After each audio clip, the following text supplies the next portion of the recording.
Hello everyone. इस video में हम इम्पल्स और थर्ड लॉ ऑफ मोशन के बारे में पढ़ेंगे। तो पहले इम्पल्स के बारे में पढ़ते हैं। इम्पल्स क्या होता है? Impulse is the overall effect of force acting over time. किसी टाइम पे लगने वाले फोर्स के इफेक्ट को बोलते हैं इम्पल्स। ओवरऑल इफेक्ट ऑफ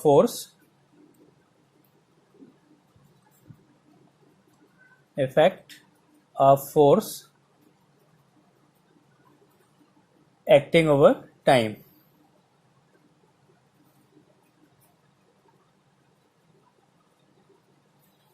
किसी टाइम पे लगने वाले फोर्स के इफेक्ट को इम्पल्स कहते हैं और mathematically it is the product of force and time.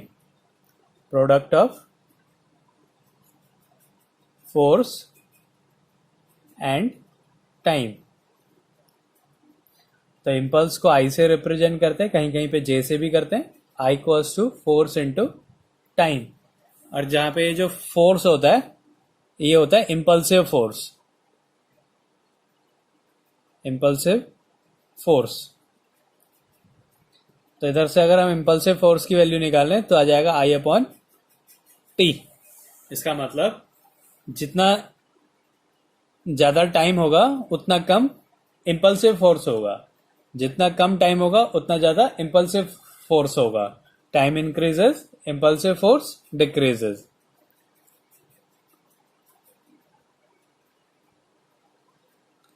Impulsive force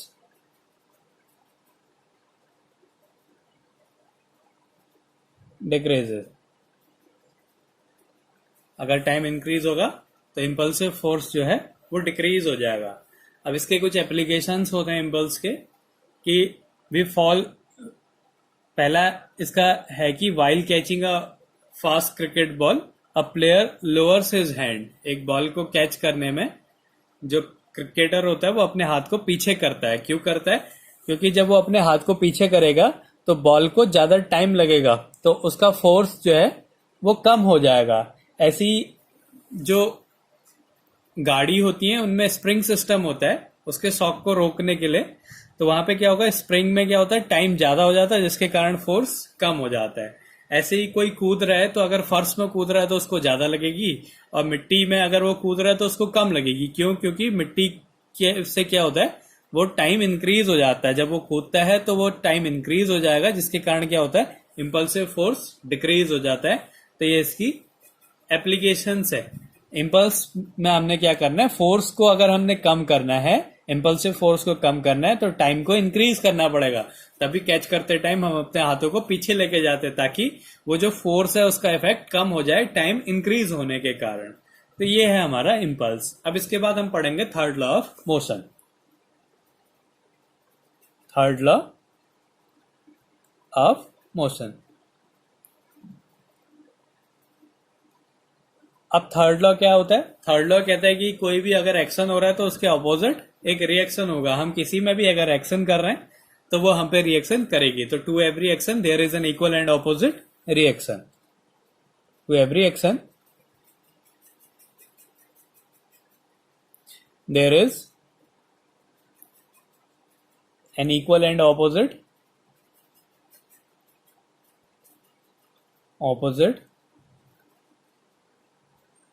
reaction. किसी भी एक्शन के लिए उतना ही लेकिन ऑपोजिट डायरेक्शन में रिएक्शन होता है। तो ये है हमारा थर्ड लॉ ऑफ मोशन। इसमें एक बहुत ज्यादा इंपॉर्टेंट चीज होती है कि जो एक्शन और रिएक्शन, जो दो फोर्सेस लग रहे हैं वो दो अलग अलग बॉडीज पे लगते हैं। Action and reaction forces always acts on two different bodies. Action and reaction forces always acts on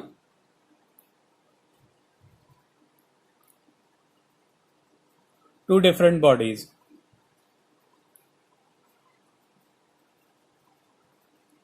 दो अलग अलग बॉडीज पे एक्शन और रिएक्शन फोर्स होते हैं। तो कभी कभी कोई क्वेश्चन पूछ लेता है कि एक में एक्शन हो रहा है फिर रिएक्शन हो रहा है तो वो दोनों कैंसिल क्यों नहीं हो जाते हैं? वो दोनों कैंसिल इसलिए नहीं होते क्योंकि वो दो अलग अलग बॉडी पे लग रहे हैं। तो इसको एक डायग्राम से देखते हैं।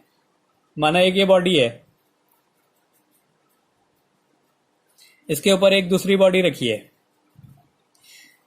तो ये बॉडी 1 है और ये बॉडी 2 है, तो ये बॉडी इस पे एक फोर्स लगाएगी, फोर्स ऑन 1/2। इस बॉडी पे फोर्स लग रहा है F12, फोर्स ऑन 1/2। और उसी टाइम में क्या करेगी, ये बॉडी जो 1 बॉडी है वो 2 पे फोर्स लगाएगी, तो इस बॉडी पे फोर्स लगेगा फोर्स ऑन 2/1। तो F12 लग रहा है 1 बॉडी पे, F21 लग रहा है दूसरी बॉडी पे। तो ये जो दो फोर्सेस लगेंगे, एक्शन और रिएक्शन, इसमें हम किसी को भी एक्शन ले सकते हैं, किसी को भी रिएक्शन ले सकते हैं। तो हम जो कर रहे हैं, हम मानते हैं कि हम एक्शन कर रहे हैं, तो इसलिए जो दूसरी बॉडी हम पे करेगी उसको हम रिएक्शन बोल देते हैं। तो इसमें क्या होता है कि जो F12 होगा वो इक्वल होगा F21 के, लेकिन उसकी डायरेक्शन ऑपोजिट होगी। तो जो एक्शन और रिएक्शन जो फोर्सेस होते हैं वो हमेशा दो अलग अलग बॉडीज पे लगते हैं। अब इसके बाद एक और क्वेश्चन आता है कि हॉर्स कार्ट प्रॉब्लम होती है कि अगर हॉर्स और कार्ट जो है एक दूसरे पे एक्शन रिएक्शन फोर्सेस लगा रहे हैं, इक्वल फोर्सेस लगा रहे हैं, तो फिर कैसे जो है हॉर्स कार्ट को खींचता है, घोड़ा अपनी गाड़ी को कैसे खींचता है। तो इसका एक क्वेश्चन आता है, तो इसका एग्जाम्पल हम देखते हैं। और जो थर्ड लॉ की एप्लीकेशन है, जो आदमी होता है वो थर्ड लॉ से ही चलता है। वो क्या करता है, अपने पैरों से क्या करता है, अर्थ को पुश करता है पीछे को। तो उसी टाइम में क्या करती है, अर्थ उसको आगे को पुश करती है, तो जिसके कारण क्या होता है, आदमी चलता है। तो आदमी थर्ड लॉ के कारण चलता है। तो ये भी अभी यूज होगा कि हॉर्स कार्ट प्रॉब्लम कैसे उसको सॉल्व करते हैं हम लोग।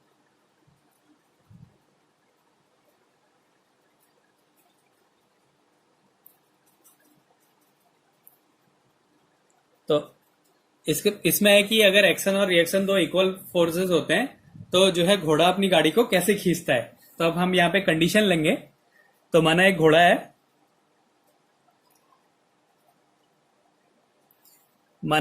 है, ये उसकी टांग है और ये उसकी पूंछ है। तो इस घोड़े से क्या हो रहा है, एक पीछे से गाड़ी लगी हुई है,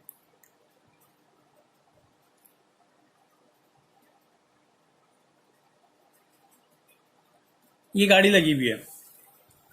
अब हमें बताना है कि अब ये कहता है कि ये इस पे एक्शन करेगा, घोड़ा गाड़ी पे एक्शन करेगा और गाड़ी घोड़े पे रिएक्शन करेगी। तो ये जो दो एक्शन और रिएक्शन जो दो फोर्सेस हैं ये इक्वल हैं, ये इस पे एक्शन करेगा, वो उतना ही उस पे रिएक्शन करेगा। तो ये दोनों जब फोर्सेस इक्वल हैं तो फिर कैसे घोड़ा अपनी गाड़ी को खींच सकता है, हमें ये बताना है। तो अब इसके लिए हम लोग क्या करते हैं, फ्री बॉडी डायग्राम बनाते हैं, फ्री बॉडी डायग्राम। तो फ्री बॉडी डायग्राम में हम क्या करेंगे, हम कोई भी ऑब्जेक्ट तभी मूव करता है जब उस पे लगने वाला नेट फोर्स कुछ हो, किसी डायरेक्शन में हो, तब वो बॉडी मूव करेगी। तो अब अगर हमने घोड़े को चलाना है तो हम देखेंगे कि घोड़े पे कितने फोर्सेस लग रहे हैं। हमें गाड़ी को चलाना है तो हम देखेंगे गाड़ी पे कितने फोर्सेस लग रहे हैं। जब हम गाड़ी को चलाएंगे तो हम सिर्फ गाड़ी के फोर्स देखेंगे कि गाड़ी पे कितने फोर्स लग रहे हैं। गाड़ी किसी दूसरे पे फोर्स लगा रही वो नहीं देखना है। हमने गाड़ी चलानी है तो मतलब गाड़ी पे फोर्सेस की वैल्यू देखनी होगी। अगर घोड़े को चलाना है तो हमने सिर्फ घोड़े पे फोर्स की वैल्यू देखनी होगी। तो अब हम इसको सॉल्व करते हैं। इस पे अब ये कार्ट है तो इसको सी से रिप्रेजेंट करता हूं। इस पे लगने वाले फोर्सेस में मैं सी लगाऊंगा और ये हॉर्स है तो इस पे लगने वाले फोर्सेस पे एच लगाएंगे। तो अब क्या होगा, इन दोनों में दो कॉमन फोर्सेस हैं जो कि क्या है, इसका जो वेट है दोनों का। तो इस पे जो वेट है ये हो गया डब्ल्यू सी, ये नीचे की डायरेक्शन में है। तो इसी टाइम में क्या होता है, इस पे एक नॉर्मल रिएक्शन लगता है ऊपर की डायरेक्शन में, जिसके कारण ये बैलेंस रहता है। तो इसका जो रिएक्शन लग रहा है आर सी, तो ये दोनों हमेशा इक्वल होंगे। तो जो इस कार्ड पे जो दो फोर्स लग रहे हैं डब्ल्यू सी इक्वल्स टू ये होगा आर सी का, मतलब इस डायरेक्शन में ऊपर और नीचे डायरेक्शन में इसमें कोई फोर्स नहीं लग रहा है। ऐसे ही यहां पे भी क्या लगेगा, इस पे एक वेट लगेगा नीचे। यहां पे क्या होगा, इस पे एक वेट लगेगा नीचे डब्ल्यू एच। अब क्या होता है, अब देखो घोड़े पे कितना कौन सा वेट लग रहा है। जब घोड़ा अर्थ को पुश करता है पीछे को, ये ऐसे पुश कर रहा है तो क्या करेगा, अर्थ इसको घोड़े को आगे को धक्का देता है, जिसके कारण जैसे आदमी चल रहा है वैसे ही घोड़ा चल रहा है। घोड़ा क्या करता है, जमीन को धक्का देता है और जमीन क्या करती है, घोड़े को आगे को धक्का देता है, जिसके कारण क्या होता है, घोड़ा आगे को चलता है। तो इसमें क्या है, ये नीचे को एक फोर्स लगा रहा है एफ। तो उसी कंडीशन में क्या होगा, इसमें ऊपर की डायरेक्शन में एक फोर्स लगेगा। तो मैं यहां पे उस फोर्स को बना देता हूं ताकि आसान हो जाए समझना। तो इस डायरेक्शन पे क्या लग रहा है, एक रिएक्शन फोर्स लग रहा है। ये क्या कर रहा है, जमीन पे एक्शन कर रहा है, यहां पे एक्शन कर रहा है। तो ये क्या हो रहा है, इस पे रिएक्शन हो रहा है, तो इस डायरेक्शन पे इस पे रिएक्शन हो रहा है, जिसके कारण क्या हो रहा है, घोड़ा आगे चल रहा है। तो अब हमने इस फोर्स को नहीं देखना है क्योंकि ये अर्थ पे लग रहा है, हमने किस फोर्स को देखना है, जो कि घोड़े पे लग रहा है। तो घोड़े पे एक तो उसका वेट लग रहा है WH, और एक रिएक्शन लग रहा है अर्थ के कारण, ये हो गई इसकी डायरेक्शन WR। अब इसके दो कंपोनेंट्स होंगे, एक होगा इसका हॉरिजॉन्टल कंपोनेंट और एक होगा इसका वर्टिकल कंपोनेंट। तो वर्टिकल कंपोनेंट को हम V लिख देते हैं और हॉरिजॉन्टल कंपोनेंट को हम H लिख देते हैं। तो इस रिएक्शन के कारण, जो कि वो अर्थ पे लगा रहा है और अर्थ जो इस पे रिएक्शन लगा रही है, उसके कारण इसके दो कंपोनेंट हो गए, एक हॉरिजॉन्टल कंपोनेंट हो गया और एक वर्टिकल कंपोनेंट होगा। अब जो इसका वर्टिकल कंपोनेंट है ये वर्टिकली अपवर्ड है और जो इसका वेट है वो वर्टिकली डाउनवर्ड है, और ये दोनों इक्वल होंगे क्योंकि घोड़ा ना नीचे जा रहा है ना ऊपर उड़ रहा है। इसका मतलब इस पे जो दो ऊपर नीचे जो दो फोर्सेस लग रहे हैं वो इक्वल हैं। तो इससे क्या मिला हमें कि जो V है इस रिएक्शन का जो वर्टिकल कंपोनेंट है वो उसके घोड़े के वेट के इक्वल है। तो ये WH हो गया, तो मतलब ये दोनों फोर्सेस भी कैंसिल हो गए। अब घोड़े पे सिर्फ एक फोर्स लग रहा है हॉरिजॉन्टल कंपोनेंट में H, जिसके कारण क्या हो रहा है, घोड़ा आगे को जा रहा है। ये वाला जो ऊपर वाला जो फोर्स था, जो वर्टिकल कंपोनेंट था इस रिएक्शन का, अब ये रिएक्शन हम नहीं लेंगे। क्यों? क्योंकि इस रिएक्शन को हमने दो कंपोनेंट्स में रिजॉल्व कर दिया। अब हम क्या लेंगे, एक इसका हॉरिजॉन्टल कंपोनेंट लेंगे, एक वर्टिकल। अब ये फोर्स नहीं है, हमने इसको रिजॉल्व कर दिया है। तो इस रिएक्शन का जो वर्टिकल कंपोनेंट था वो क्या हो गया, इसके वेट के कारण कैंसिल हो गया। तो इसका सिर्फ अब हॉरिजॉन्टल कंपोनेंट बचा। तो मतलब ये जो घोड़ा है, इस घोड़े पे जो नेट फोर्स लग रहा है वो कौन सा लग रहा है, H लग रहा है। हॉरिजॉन्टल कंपोनेंट रख रहा है इस रिएक्शन का, तो घोड़े पे सिर्फ एक फोर्स लग रहा है जो कि H है। अब घोड़ा इसी H फोर्स से इसको खींचेगा। तो मतलब ये इस ट्रॉली को कौन से फोर्स से खींच रहा है, H फोर्स से खींच रहा है। ठीक हो गया। अब ट्रॉली इसको कितने फोर्स से खींचेगी, अगर घोड़ा ट्रॉली पे फोर्स लगा रहा है H, तो ट्रॉली भी घोड़े पे कितना फोर्स लगाएगी, H। तो इसमें दो फोर्सेस लगेंगे इक्वल। ये थर्ड लॉ कहता है कि ये जितने से खींचेगा तो उतना ही ये अपोज भी करेगा। तो अगर इस डायरेक्शन में H फोर्स लग रहा है तो इस डायरेक्शन में भी H फोर्स लगेगा। अब इसकी एक कंडीशन है। अब क्या होगा, जब ये घोड़ा, ये जो गाड़ी है ये आगे जाएगी तो इसके टायर ऐसे घूमेंगे, इसके टायर इस डायरेक्शन में घूमेंगे, तो इसके टायर्स में एक फ्रिक्शन लगेगा इस डायरेक्शन में। ये हो गया फ्रिक्शनल फोर्स। जो फ्रिक्शनल फोर्स होता है वो हमेशा ऑपोजिट डायरेक्शन में लग रहा है, क्योंकि टायर है, जो टायर होता है वो, जैसे अगर ये गाड़ी आगे को जा रही है तो टायर ऐसे पीछे को घूमेगा, तो मतलब इस डायरेक्शन में इसमें एक फ्रिक्शनल फोर्स लगेगा। तो अब क्या कर रहा है, इस पे जो नेट फोर्स है वो है H माइनस H। जो अब कार्ट पे कौन सा फोर्स लग रहा है, अब हमने घोड़े का तो फोर्स बना दिया कि हॉर्स पे सिर्फ H फोर्स लग रहा है। ठीक है, घोड़े पे कौन सा फोर्स लग रहा है, सिर्फ H फोर्स लग रहा है। अब हमने देखना है कि गाड़ी पे कितना, कार्ट पे कितना फोर्स लग रहा है, क्योंकि हमने कार्ट को चलाना है। तो हम देखेंगे कि कार्ट पे नेट फोर्स क्या है। अगर कार्ट पे कोई नेट फोर्स नहीं लगेगा तो कार्ट नहीं चलेगा, अगर कार्ट पे नेट फोर्स लगेगा तो कार्ट चलेगा। तो अब हमने कार्ट पे देखना है। तो कार्ट पे इस डायरेक्शन पे कौन सा फोर्स लग रहा है, H फोर्स लग रहा है, और ये H जो है वो घोड़े पे लग रहा है इस डायरेक्शन पे। तो घोड़े को हमने नहीं देखना, अब हमने कार्ट को देखना है। तो कार्ट पे जो इस डायरेक्शन पे जो फोर्स लग रहा है वो H लग रहा है, और वो क्या होगा, फ्रिक्शन को इस, अब फ्रिक्शन क्या कर रहा है, एक गाड़ी का आगे चल रहा है तो फ्रिक्शन इसका अपोज करेगा, तो ये आगे की डायरेक्शन में लग रहा है क्योंकि टायर पीछे लग रहे हैं।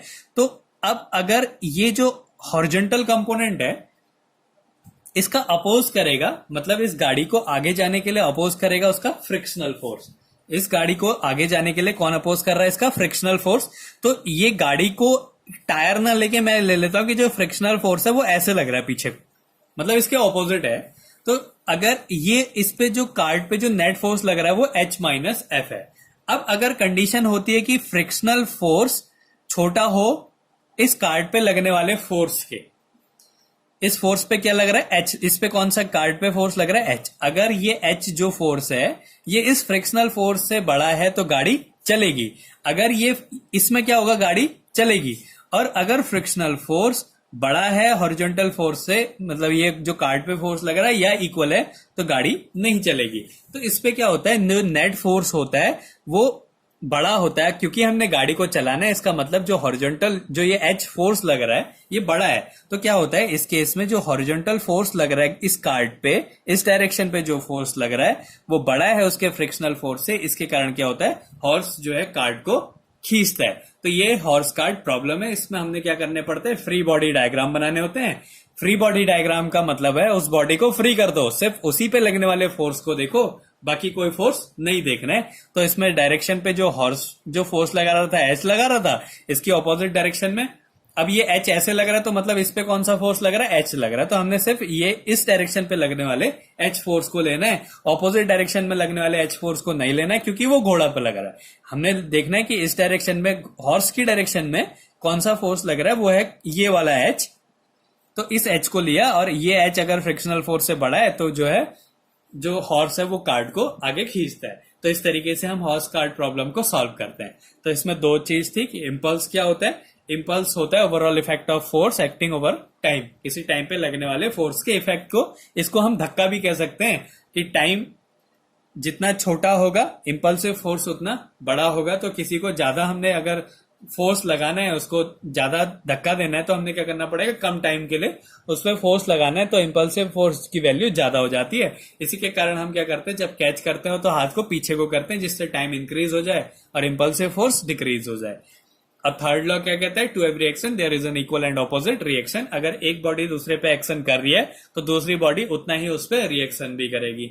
और ये जो एक्शन और रिएक्शन जो फोर्सेज होते हैं, ये एक दूसरे को कैंसिल इसलिए नहीं करते क्योंकि ये दो अलग अलग बॉडी पे लगते हैं। अगर हम कहीं पे किसी बॉडी को कैंसिल कर रहे हैं फोर्सेस को, इसका मतलब देखो, जैसे हमने इस बॉडी पे फोर्स को कहा कि इसका जो वेट है उसके नॉर्मल रिएक्शन के इक्वल है, ये दोनों एक दूसरे को कैंसिल कर देंगे। हमने इस वेट से इसको कैंसिल नहीं करा क्योंकि ये दो अलग अलग बॉडीज पे लग रहे हैं। हम क्या करेंगे, एक ही बॉडी पे लगने वाले दो फोर्स को कैंसिल करते हैं। इसलिए एक्शन और रिएक्शन जो है दो अलग अलग बॉडी पे लगते हैं, इसलिए वो एक दूसरे को कैंसिल नहीं करते। वैसे ही हम यहाँ पे भी कह सकते हैं कि एक्शन और रिएक्शन जो है, ये इस पे एक्शन कर रहा है तो ये इस पे रिएक्शन कर रहा है, और ये दो अलग अलग बॉडीज पे लग रहे हैं, इसलिए जो है हॉर्स कार्ट को पुश करता है, उसको आगे को खींच सकता है। तो इस तरीके से हम इन दोनों को पढ़ते हैं।